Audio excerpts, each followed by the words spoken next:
Hey guys, Dark Skeleton here, and you may have noticed a few days ago that BlazBlue Continuum Shift was finally ported to the PC. Now, for anyone who regularly plays BlazBlue as a series, you already know that Chrono Phantasma, the newer version of the game, is out, and in Japan they have the second version of Chrono Phantasma running through the arcades, so Continuum Shift is actually an old version of the game. And if you're anything like me, you're saying, hey, why couldn't it have been Chrono Phantasma? I want to play the newest version of the game on the PC, not the older versions. Well, yes, if it was the newer version of the game, I'm sure it would have sold better and people would have been happier overall. So why did the older version of the game get ported to the PC?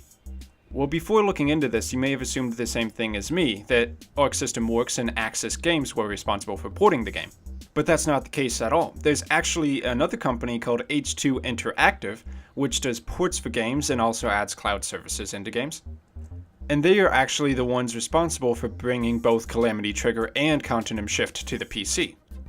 Now, I looked into the speculation that people were making, and there's actually a couple of arguments. Firstly, if you were to jump from Calamity Trigger straight to Chrono Phantasma, then that would be missing out on the storyline of Continuum Shift. But an even stronger argument is that since H2 Interactive is not Axis Games or Arc System Works, that they need to pay for the licensing rights to the game. Now, which game do you think is going to be cheaper? The one that's been out for a few years, Continuum Shift, or the one that's real recent and people are actually still playing, Chrono Phantasma? Even though it's an older version of the game, it does seem to be selling pretty well right now, so if they only had to pay a little bit for the licensing costs, that's a pretty nice profit, eh?